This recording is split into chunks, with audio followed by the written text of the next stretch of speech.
러시아의 문호 톨스토이, 지난번에도 말씀드렸는데요. 이 톨스토이 단편 작품 중에 이런 작품이 있습니다. 사랑이 있는 곳에 하나님이 있다라는 작품이 있습니다. 이 소설이 아름다운 이유는 마치 설교와 같기 때문에 그래요. 아름다운 말씀이 이곳에 있어서 이 톨스토이의 사랑이 있는 곳에 하나님이 있다라는 이 소설의 이야기로 오늘 설교를 함께 하려고 합니다. 어떤 마을에 마르틴 아부제이치라고 하는 갓바치가 살고 있었습니다. 이 갓바치가 이제 살고 있는 곳은 방 한 칸으로서 지하 방에 살고 있었어요. 이 지하 방에 이렇게 창문이 하나 있고요. 마치 우리 영화 기생충에 나오는 그 집 아시죠?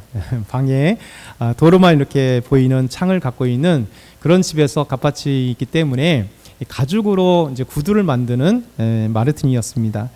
이 마르틴은 이제 나이가 들어가면서 영혼에 대한 마음들을 함께 가지고 있었죠. 사실 그 삶에는 가슴 아픈 이야기가 있었어요. 이 마르틴은 아내가 아이 3살 때 아내가 먼저 죽게 됩니다. 그리고 이제 덩그러니 남편 마르틴과 아이 3살 된 아이가 남겨지게 되었고, 이 아이를 어떻게 할 줄 몰라서 마르틴이 이 아이를 어떻게 할까, 이 아들을 어떻게 할까, 그래서 누이 동생에게 맡기려고 했었습니다. 근데 이제 누이 동생에게 맡기려고 했더니 너무 가슴이 아픈 거예요. 아빠도 없고 엄마도 없고 고모 집에 혼자 덩그러니 있어야 될 이 3살짜리 아이를 보면서 이게 도저히 자기 여동생에게 맡길 수가 없었던 거예요. 그러면서 이제 마르틴은 이 3살 된 아이를 내가 길러야 되겠다 생각하고, 마르틴은 열심히 이 3살 된 아이와 함께 구두를 만들어가면서 살고 있었습니다. 근데 이제 이 아이가 이제 어느덧 조금 이제 심부름할 수 있는 나이, 정확한 나이는 없었지만 이제 심부름할 수 있는, 겨우 심부름할 수 있는 나이가 되었을 때 이 아이가 갑자기 병에 들이게 됩니다. 그리고 열이 오르고, 그리고 일주일 동안 열이 오르다가 이 아이가 갑자기 죽게 돼요. 그래서 마르틴은 너무나 큰 충격을 갖습니다. 아내도 먼저 죽고, 그리고 3살 때 아내가 죽고, 이 아이가 이제 어느덧 조금 더 커서 이제 똘망똘망 심부름도 이제 할 만한 정도 나이가 되었는데, 사랑스러운 나이잖아요. 이 아이가 너무나 사랑스러운 나이인데 죽게 되었습니다. 그래서 이 아이의 장례식을 마치고 나서 이 마르틴이 너무나 시리에 빠져서 너무나 눈물로 한 시간을 보내다가 하나님께 절망에 섞인 이제 그 외침을 했죠. 그러면서 끊임없이 하나님 앞에 원망하고, 결국 그러다가 이제 신앙을 떠나게 되었습니다. 어느 날 8년째 순례를 하고 있었던, 그리고 이 마르틴과 같은 고향이었던 한 노인이 마르틴에게 찾아오게 되었어요.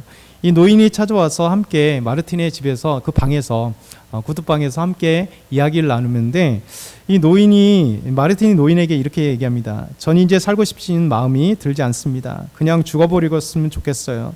나의 기도는 오로지 그것뿐입니다. 저는 이제 아무런 희망도 없는 인간이 되고 말았습니다. 이렇게 얘기를 했어요. 이 얘기를 들은 노인이 마르틴에게 이렇게 대답합니다. 그런 생각을 하면 못 써, 마르틴. 우리는 하나님께서 하시는 일에 대해서 이러니 저러니 할 수 있는 자격이 없네. 이 세상 일은 우리의 지혜 속에 있는 것이 아니라 하나님의 계획 속에 있는 것이니까. 자네의 가족들이 죽은 것도, 자네만 살아있는 것도 전부 하나님의 뜻일세. 그런데 자네가 낙담하고 있는 것은 자네가 자신의 안위만을 위해서 있기 때문이야.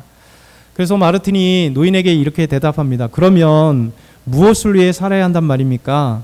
마르틴이 노인에게 물었을 때 노인이 마르틴에게 다시 대답을 합니다. 하나님을 위해서 아니겠는가, 마르틴.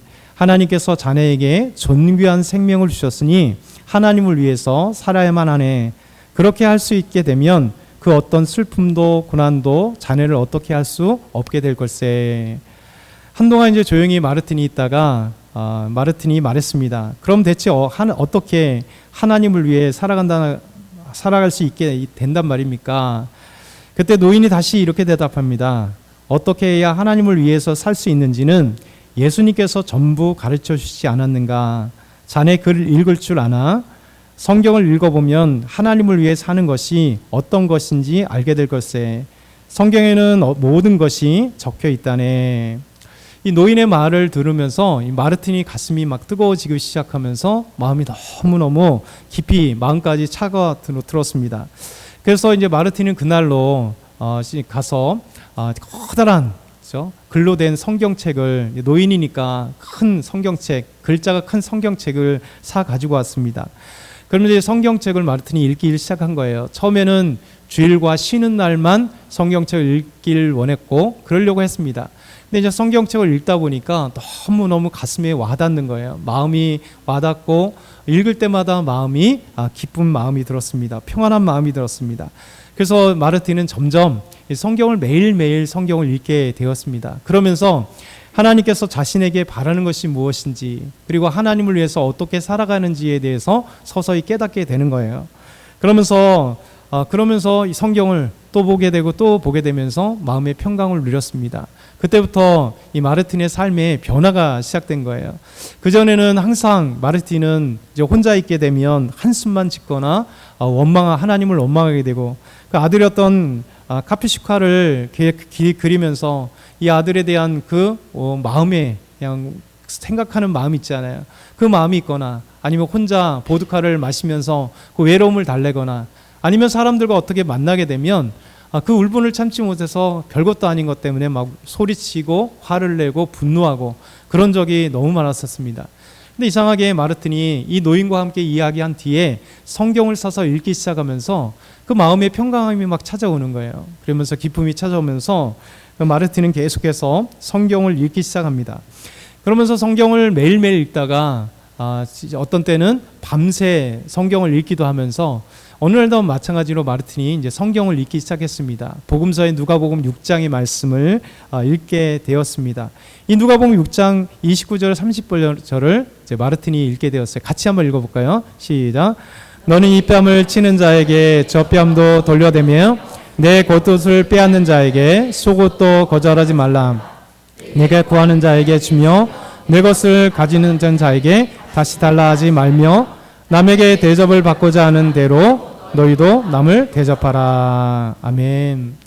그러면서 이 말씀을 읽으면서 마음이 뜨거워지기 시작합니다. 그래서 마르틴은 계속해서 6장을 읽어가기 시작했죠.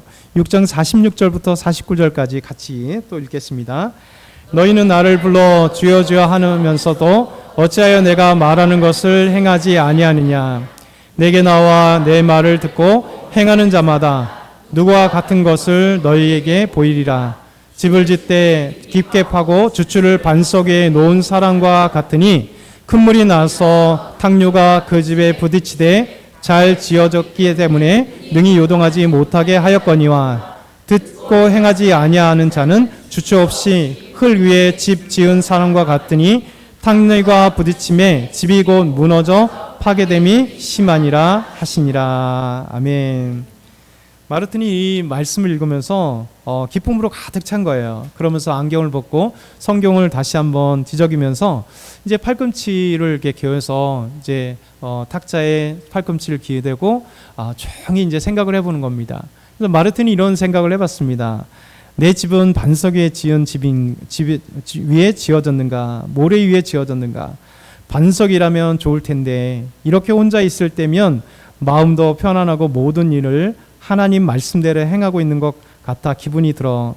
하지만 잠깐 정신을 놓으면 나도 모르게 죄를 짓는단 말이야. 어쨌든 열심히 살아보자. 그게 최선이야. 주여 저를 도우소서. 그러면서 마르틴은 계속해서 누가복음 7장의 말씀을 읽어가기 시작합니다. 누가복음 7장에 백부장에 관한 이야기나 과부의 아들의 이야기, 요한이 제자들에게 대답하는 부분이 있고 마침내 바리새인 부자가 예수님을 자기 집으로 초대한 대목까지 이르렀습니다. 그리고 죄 지은 여자가 주의 발에 향유를 바르며 눈물로 그것을 씻었다는 이야기, 또 주 예수님께서 여자의 죄를 사해 줬다는 얘기들을 쭉 읽기 시작합니다. 그러면서 44절에 이르게 되었어요. 우리 44절부터 46절까지 다시 한번 같이 읽겠습니다. 그 여자를 돌아보시며 시몬에게 이르시되 이 여자를 보느냐. 내가 내 집에 들어올 때는 너는 내게 발 씻을 물도 주지 아니하였을 때 이 여자는 눈물로 내 발을 적시고 그 머리털로 닦았으며 너는 내게 입맞추지 아니하였을 때 그는 내가 들어올 때부터 내 발에 입맞추기를 그치지 아니하였으며 너는 내 머리에 감람유도 붓지 아니하였을 때에 그는 향유를 내 발에 부었느니라. 아멘. 이 성경 말씀을 읽으면서 마르틴은 잠깐 생각에 잠겼습니다. 발 씻을 물도 주지 아니하였고 입 맞추지도 아니하였고 머리에 감람유도 붓지 않았다. 그렇죠? 바리새인에게 예수님께서 말씀하시는 이야기를 이 마르틴이 곰곰이 생각하면서 다시 한번 마르틴은 안경을 벗고 성경 위에 올려놓고 이제 생각을 해 나가기 시작합니다. 바리새인은 틀림없이 나와 같은 행동을 한 것 같아. 오직 내 생각만 한 것을 보니 맞는 것 같아. 어떻게 차를 마실까? 어떻게 따뜻하게 할까? 어떻게 시원하게 할까와 같은 것만 생각하고 손님에 대해서는 생각하지 않은 것임에 틀림없어. 자기 중심적으로 생각하고 손님은 아무래도 상관없었잖아. 하지만 손님이란 대체 누구를 이야기하는 것일까? 주 여호와 바로 하나님이시다. 만약 하나님께서 우리 집에 오셨다면 나도 똑같은 짓을 하지 않았을까? 예수님이 바리새인 집에 초대되어 갔는데 바리새인은 예수님께 향하여 아무것도 하지 않았어요. 근데 죄인이 여자는 예수님이 들어오실 때 오자마자 죄인이라고 칭함받는 이 여인은 예수님께 입맞추고 그리고 발에 입맞추면서 향유를 예수님께 바르면서 그의 머리털로 씻는 이 모습을 보면서 마르틴은 이제 마음에 확 다듬는 거죠. 나도 바리새인과 같지 않았을까? 나도 예수님께 한 것이 무엇일까? 나도 내 중심적으로 삶을 살아지 않았을까? 나만을 생각하지 않았을까? 그냥 온통 어떤 차를 오늘 마실까? 어떤 먹을 걸 먹을까? 이런 온통 자기에 대한 생각들을 마르틴은 갖게 되었다는 것이죠. 그러면서 마르틴은 이제 팔꿈치를 잠깐 깨고 생각을 하고 있다가 깜빡 잠을 들었어요. 그때 갑자기 마르틴! 하면서 소리가 난 거예요. 그러니까 갑자기 마르틴은 깜짝 놀라서 이제 눈을 떠봤는데 아무도 없던 것입니다.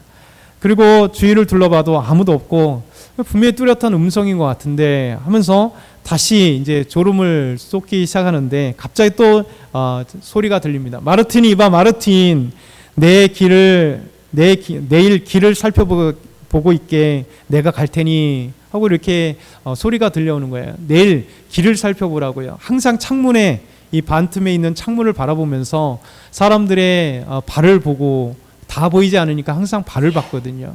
내일 창문을 바라보면서 사람들을 보라는 거예요. 그럼 내가 찾아올 테니 이런 소리가 들렸던 겁니다. 마르틴은 의자에서 벌떡 일어나서 눈을 비비고 일어났습니다. 그래 봤더니 아무도 없는 거예요. 그러면서 마르틴은 잠시 잠을 들었다가 동이 트기 전에 일어나서 기도를 하고 그리고 난로를 피운 후에 수트와 보리죽을 먹은 뒤에 이제 하루 일상을 시작하게 되었습니다. 그리고 이제 그 소리를 계속해서 생각해 본 거예요. 마르틴을 불렀던 소리, 내일 길을 쳐다보라고 내가 찾아갈 테니라는 이 소리가 계속해서 마음을 울렸던 것입니다. 그래서 마르틴은 이제 일상이 하루 시작되었을 때 구두를 이제 꿰매기 시작하면서 자꾸 창문을 바라보기 시작하는 거예요.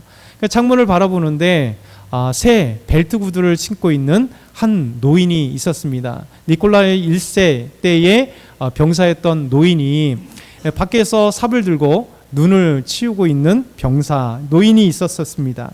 그 노인을 바라보니까 스테파니누치라고 하는 것을 알 수 있었어요. 왜냐하면 마르틴은 이곳에서 오래도록 구두를 만졌던 사람이기 때문에 창이 반쯤 가려져 있기 때문에 전체가 보이진 않았습니다. 얼굴은 보이지 않고 가까이 오면 발과 구두밖에 보이지 않기 때문에 이 마르틴은 항상 이 마을에 있는 사람들의 대부분의 구두를 만들거나 수선해 주었기 때문에 어떤 구두면 누구인지 알았던 거예요.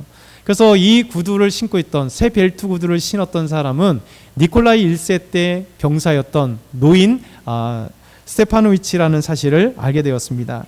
이 스테파노위치가 밖에서 무엇을 하는가 잘 봤더니 이제 눈을 치우고 있는 거예요. 근데 눈을 치우고 있는데 그러고 보면서 마르틴이 속으로 이런 생각을 했습니다. 아무래도 내가 노망이 난 모양이야. 눈 치우는 스테파노위치를 보고 예수님이 오신 것 아닌가 생각하다니 틀림없이 노망이 난 게야. 이제 마르틴은 구두를 바느질을 계속하다가 또 창문을 보았습니다. 이 스테파노위치가 삽을 벽에 기대해 놓고 어정쩡한 자세로 있는 모습을 보게 되었어요. 그러면서 나이를 먹어 약해졌기 때문에 이제 눈 치울 힘도 남아있지 않는가 보구나. 저 사람에게 차 한 잔 대접하는 어떨까? 마침 주전자도 끓기 시작했으니까 하고 이제 이 스테파노치 노령했던 이 스테파노치가 이제 눈을 치우다가 힘든 모습을 보면서 이제 마르틴이 스테파노치를 나이가 비슷한 나이기 때문에 스테파노치를 부릅니다. 잠깐 들어와서 차 한잔 하라고 이제 부릅니다. 그래서 스테파노치가 마르틴의 이 가게로 들어왔어요. 그러니까 자 들어와 몸 좀 녹이게 꽁꽁 얼었으니 불 좀 쬐겠나. 그러면서 스테파노치가 아유 고마워요. 그렇지 않아도 뼛속까지 시리는 것 같았어. 그러면서 마르틴과 이 스테파노치가 함께 차를 마시면서 대화를 하면서 이 스테파노치는 얼었던 몸을 이 난로에서 녹이면서 이제 마르틴과 함께 대화를 합니다. 그러면서 대화를 하는 가운데 마르틴이 자꾸만 이제 창문을 보는 것을 보면서 스테파노치가 물어봅니다. 기다리는 사람이 있나? 이렇게 물어봤어요. 그때 스테파노치에게 마르틴이 이렇게 웃으면서 대답합니다. 기다리는 사람? 거참 말하기는 쑥스럽네. 기다린다고 하기도 그렇고 아니라고 하기도 그렇다네. 어젯밤에 어떤 소리를 들었는데 그게 마음에 걸려서 말이야. 꿈인지 생시인지 모르겠지만 어젯밤에 성경을 읽고 있는데 왜 있잖나. 예수님이 세상을 다니시면서 고초를 겪으신 이야기 말세. 자네도 예수님에 대해서 들어본 적 있나? 물론 들어봤지. 들어보고 말고. 근데 나는 눈뜬 맹인이라 들어본 적은 있어도 읽어본 적은 없다네. 아 그런가? 어쨌든 나는 예수님이 세상을 돌아다니던 때 일을 읽었어. 그런데 말이야 예수님께서 한 바리새인의 집에 갔는데 그 사람이 어떤 대접도 하지 않았다는 이야기를 읽었어. 그래서 말이지 나는 어젯밤 그 일에 대해서 생각해 봤지. 어째서 예수님을 정중하게 모시지 않았을까 하고 말이야. 그런데 생각해 보니 설사 나였다 하더라도 틀림없이 어떻게 대접해야 할지 몰랐을 거야.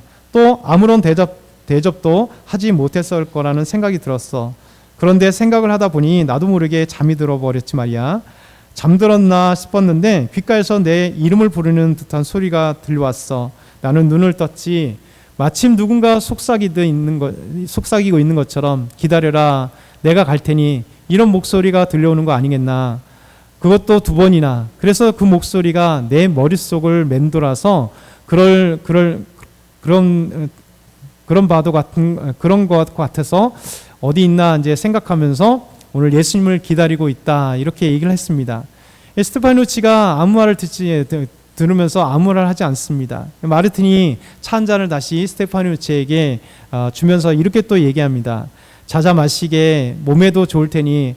그리고 내가 또 생각한 것이 있는데 예수님이 세상을 돌아다니실 때 그 누구도 얕잡아 보시지 않으셨고 오히려 늘 보잘것없는 사람들 속에 계셨지. 제자들도 우리처럼 죄 많은 노동자들 속에서 선택한 적이 많았다네. 그리고 많은 곳에서 누구든지 자기를 높이는 자는 낮아지고 자기를 낮추는 자는 높이리라 이렇게 말씀하셨어. 너희는 나를 주라 부르지만 나는 너희들의 발을 씻기겠다. 누구든지 사람의 머리가 되려 하는 자는 모두의 종이 되어야만 한다. 왜냐하면 가난한 자, 겸손한 자, 온유한 자, 정의 있는 자야말로 행복한 것이기 때문이야. 이런 말씀도 하셨어. 이 스테파노치가 차를 마시다가 마르틴의 이야기를 들으면서 어느새 그의 눈가에 눈물이 주르륵 흘러내리는 거예요. 그러면서 이 스테파노치는 이제 마르틴과 함께 인사를 하고 이제 밖으로 나갔습니다. 그래서 마르틴이 계속해서 이제 구두를 수선하면서 계속 창문을 바라보고 있었는데 두 병사가 지나가고 난 뒤에 한 여인이 창문에 보이기 시작한 겁니다. 털실로 만든 긴 양말에 초란 신을 신고 있는 한 여자가 이 창가에 오게 되었습니다. 이 창가에 지나가자 이 여인이 창가 옆에 벽에 기대어 섰습니다. 그리고 이 여인이 남루한 차림에 아기를 안고 있는 거예요. 그리고 이 아기가 찬바람이 불 때 이 아기가 찬바람에 추울까봐 바람에 이렇게 등지고 아기를 이렇게 안고 있는 겁니다. 마르틴이 보니까 이 아이를 안는 이 남루한 옷을 입고 있었던 이 여인에게는 아이를 덮어줄 만한 어떤 옷도 없고 담요도 없었던 거예요. 그러니까 이 바람을 자기 몸으로 막으면서 아이를 이제 추위에서 안으려고 이렇게 했던 거예요. 그러면서 이 모습을 보면서 마르틴은 이 여인에게 이야기합니다. 이봐요 부인 이봐요 하면서 이 여인을 부릅니다. 이렇게 추운 밖에서 왜 아기를 안고 서 있는 거요?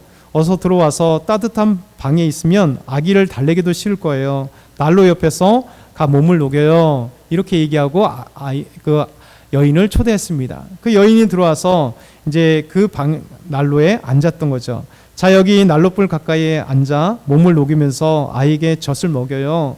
이랬더니 여인이 이렇게 얘기합니다. 어제부터 아무것도 못 먹었더니 젖이 잘 나오지 않아요. 여자는 침울한 표정으로 말하면서 아기에게 젖을 물리는 거예요. 그러면서 마르틴은 계속해서 보다가 빨리 가서 이 여인이 먹을 수 있는 빵과 슈트를 가져와서 이 여인에게 주었습니다. 자, 여기 앉아서 들도록 해요. 부인, 아기는 내가 볼 테니 걱정하지 말아요. 나도 아기가 있었기 때문에 아기 정도는 볼 수 있어요. 하고 여자는 성호를 구면서 앉아서 식탁에 앉아 이 슈트와 그리고 죽을 먹기 시작합니다. 그러면서 마르틴은 오래전에 자기 아들을 안아봤던 그 모습을 가지고 이 아이를 달래보려고 했어요. 근데 이 아이가 낯선 사람이 갑자기 앉으니까 막 울잖아요. 그러면서 이렇게 하면서 달래보기도 하다가 좀 한참 지나면서 그래서 이 아이가 조용해지는 겁니다. 이 여인이 먹을 것을 다 먹고 난 뒤에 갑자기 이 마르틴에게 물어보지도 않았는데 자기의 삶의 이야기를 이야기합니다. 이 여인의 이야기는 이런 거예요. 저의 남편은 군인이에요. 8개월 전쯤 먼 곳으로 원정을 떠난 뒤 소식이 끊겼어요. 저는 남의 집에서 하녀로 일하다 아이를 낳았고요. 아기가 있으면 아무도 써주지 않아요. 벌써 석 달째 아무 벌이도 못하고 이러고 지내고 있어요. 가지고 있던 것은 하나도 남지 않아서 이제는 빵 한 조각 살 돈이 없어요. 유모를 하려고 해도 고용해 주는 사람이 없어요. 너무 말랐다고요. 오늘도 어떤 가게의 여주인을 만나고 오는 길인데 같은 마을에 사는 여자가 그 집에서 일하는 나한테도 일자리를 주겠다고 했거든요. 그래서 당장 들어갈 수 있는 줄 알고 가봤더니 다음 주에 다시 오라더군요. 그 먼 곳까지 갔다가 오느라 저도 지치고 아이도 여간 힘든 게 아니었을 거예요. 지금 머물고 있는 집의 집주인이 우리를 가엾게 여겨 예수님의 이름으로 살게 하였으니 다행이지 아니었으면 어떻게 살아갈지 막막했을 뿐이에요. 이렇게 삶을 얘기한 겁니다. 이 마르틴은 이제 겨울 옷이 있는지 생각해 보면서 이제 옷장에서 낡은 옷이지만 이 아기가 입을 옷과 아기가 덮을 옷을 가져다 이 여인에게 주었습니다. 그리고 여인은 울음을 터뜨리면서 정말 고맙습니다. 하나님께서 축복을 내리실 거예요. 분명 하나님께서 저를 당신의 집 창가로 보내신 거예요. 저는 아기를 얼려 죽을 뻔했어요. 제가 나왔을 때는 아직 따뜻했는데 지금 이렇게 추워졌으니 예수님께서 당신에게 창문을 보게 해서 불행한 저를 가엾게 여기신 것이에요. 하고 이제 여인은 마르틴과 인사를 하고 떠나게 되었습니다. 그래서 마르틴은 20코페이카짜리 은하를 주면서 이것으로 잠깐 지내라고 또 돈까지 주면서 마르틴이 이 여인을 보내게 되었습니다. 그리고 이 여인이 가고 난 뒤에 다시 창가를 또 보게 되었습니다. 그때 사과를 파는 한 노인이 보게 되었어요. 근데 한쪽에는 장작을 조금 가지고 있고 그리고 하나는 바구니를 가지고 있는데 잘 보니까 이제 사과를 다 팔았는지 바구니에 이제 사과가 거의 남아있지 않았습니다. 근데 그걸 잘 보고 있는데 어떤 아이가 갑자기 달려들더니 이 할머니의 사과를 잡고 도망치는 거예요. 그 순간 도망치는 그 아이의 그 머리를 팍 잡고 못 도망가게 이 할머니가 잡은 겁니다. 그러면서 이 도둑놈이라고 할머니가 화를 내면서 아이에게 이제 소리를 치는 거예요. 근데 아이는 내가 훔치지 않았다, 나 훔칠 생각 없다, 막 이제 두런두런 싸우면서 이 아이에게 너는 경찰서에 가야겠다고 이 할머니가 막 끌고 가는 겁니다. 이 모습을 보면서 마르틴이 다시 밖으로 나갔습니다. 그리고 할머니에게 이제 중재를 하는 겁니다. 할머니, 이 아이를 경찰서에 데려가면 이 아이가 죄를 짓게 되잖아요. 그래서 이 아이가 불쌍하지 않습니까? 근데 할머니는 이 아이를 경찰서에 데리고 가서 이 아이에게 반드시 벌을 줘야 된다. 그래야 정신을 차리면 살 수 있다. 이러면서 얘기를 하는 거예요. 그래서 이제 마르틴이 이 할머니에게 내가 사과값을 지불하겠습니다. 그러면서 이제 사과값을 지불하고 이 아이에 대해서 할머니에 대해서 이제 서로 이제 중재를 하면서 그렇게 화해를 하게 만들었습니다. 그러면서 이 할머니가 이제 그것을 받고 이제 집으로 돌아가려고 할 때 아이가 할머니의 그 장작 짐을 탁 받으면서 할머니에게 얘기합니다. 우리 집이 할머니 집과 그쪽으로 가는 방향이니까 제가 이 장작을 할머니 댁에까지 이렇게 가져다 드리겠습니다 하고 할머니와 이 훔치렸던 이 아이가 함께 도란도란 이제 가고 있는 모습을 스테파누치가 본 겁니다. 그러면서 이 모든 것을 보고 나서 이제 들어왔습니다. 그러면서 스테파누치가 이 마르틴이 계속해서 창문을 바라보면서 분명히 예수님께서 오신다고 했는데 라고 생각하며 이제 하루 일상을 다 지나가고 있었습니다. 그리고 이제 저녁이 돼서 이제 어두워진 이제 난로 가운데 있고 이제 불이 어두워질 때 갑자기 어두운 곳에서 마르틴에게 갑자기 낯선 사람이 등장하는 겁니다. 근데 얼굴은 잘 보이지 않고 어둠 속에서 이렇게 부르는 거예요. 마르틴, 내가 누군지 알아보겠니? 누구시오? 나야, 이게 바로 나야 하고 이 사람이 밝은 빛으로 나오는데 바로 스테파누치 그 노인이었던 거예요. 그러면서 이 스테파누치가 빙그레 웃으면서 지어보면서 구름처럼 싹 사라지는 것입니다. 그 뒤에 또 갑자기 또 소리가 들리는 겁니다. 이것도 나야. 그리고 나서 두 번째 어두운 구석에서 갓난아이를 안은 여자가 또 나타나는 겁니다. 그래서 밝은 웃음으로 보여주면서 또 싹 사라지는 거예요. 세 번째, 그리고 이것도 나야 하면서 할머니와 사과를 손에 쥔 아이가 미소를 지으면서 마르틴에게 찾아오는 겁니다. 그리고 마르틴에게 보여주고 이 할머니와 또 사과를 쥔 아이도 싹 사라지는 거예요.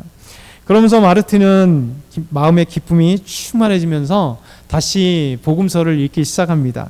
그리고 다음과 같은 구절이 오늘 읽었던 말씀이에요. 마태복음 25장 35절 마지막에 주님 앞에 갔을 때 임금 앞에 갔을 때 임금이 그 이인에게 얘기했던 말씀이거든요. 우리 35절 같이 읽어볼까요? 내가 주일 때 너희가 먹을 것을 주었고 목마를 때 마시게 하였고 나그네 되었을 때 영접하였다. 아멘. 그러면서 계속해서 마지막 페이지를 읽으면서 이 성경 마지막 절은 아닌데요. 이 마지막 페이지를 읽으면서 마르틴이 이렇게 읽습니다. 마태복음 25장 40절을 보면 같이 시작. 너희가 여기 내 형제 중에 지극히 작은 자 하나에게 한 것이 곧 내게 한 것이니라. 아멘.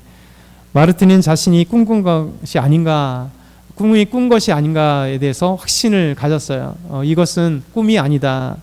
그러면서 바로 예수님께서 오늘 나의 집에 오셨음을 확신하고 나는 예수 믿는 것을 확신했다. 이 얘기가 톨스토이가 썼던 사랑이 있는 곳에 하나님이 있다라는 이 단편집입니다. 제가 조금만 빼고 그대로 읽었던 거예요. 설교 같잖아요. 톨스토이가 정말 그 크리스찬으로서 하나님을 믿는 사람들로 톨스토이가 쓴 모든 작품들마다 아름다운 교회 이야기, 예수님의 이야기, 하나님의 이야기, 신앙 얘기가 참 많이 있습니다.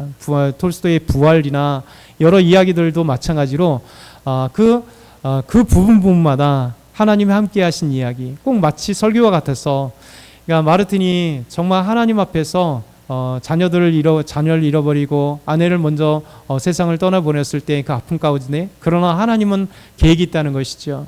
그래서 하나님의 계획하시고 하나님이 하실 뜻을 성경을 통해서 우리에게 보여주시면서 우리가 만나는 모든 사람이 예수님이 될 수 있다, 이런 거예요. 마더 테레사 수녀님이 그걸 얘기한 거잖아요. 마더 테레사도 원래부터 부르심 받아서 오래도록 하다가 인도에 가서 저 어려운 사람을 돕다가 그곳에서 예수님을 발견한 거예요. 이 사람이 바로 예수님이구나. 그러면서 그가 끊임없이 헌신하고 하나님 앞에 나아갔던 모습이거든요. 저와 여러분 가운데 정말 주님을 섬긴다는 것은 다른 게 아니에요. 바로 우리가 서로 섬기면서 예수님의 사랑으로 우리가 서로 나누고요. 그래서 이 말씀을 쭉 이렇게 글을 읽으면서 그런 생각을 했어요. 유나 자매가 이 글을 읽어야 되는구나. 선물해줘야겠다. 내 이웃을 내 몸과 같이 사랑하라는 이 말씀을 다른 여러 말보다 차라리 아름다운 이 소설의 글로도, 집사님이 사서 얼마 안 돼요. 이 책을 사서 단편집을 사서 유나 자매가 한번 읽어보면 정말 하나님의 사랑, 예수님의 사랑이 우리 안에 얼마나 넘치는지, 어떻게 사랑해야 되는지, 그래서 예수님이 이런 말씀을 왜 하셨는지를 아마 유나 자매도 알 수 있을 거라는 생각이 어제 들었어요. 저와 여러분이 이 말씀을 기억했으면 좋겠습니다. 그래서 하나님의 사랑으로 예수님 만나듯이 우리 삶 속에 더더군다나 하나님이 나에게 원하시는 목적과 우리 예수님이 누구신가는 성경에 다 기록되어 있어요. 그래서 성경을 읽어야지만이 우리 신앙생활을 어떻게 하는지, 하나님을 어떻게 믿어야 되는지, 예수님이 누구신가, 또 예수님을 어떻게 따라야 되는지를 성경을 통하여 알 수 있는 것입니다. 오늘도 저와 여러분이 이 말씀을 기억했으면 좋겠어요. 그래서 우리 한번 같이 조용히 우리에게 찾아오신 하나님의 말씀을 기억하면서 우리 한번 같이 조용히 한번 같이 묵상하면서 기도합니다.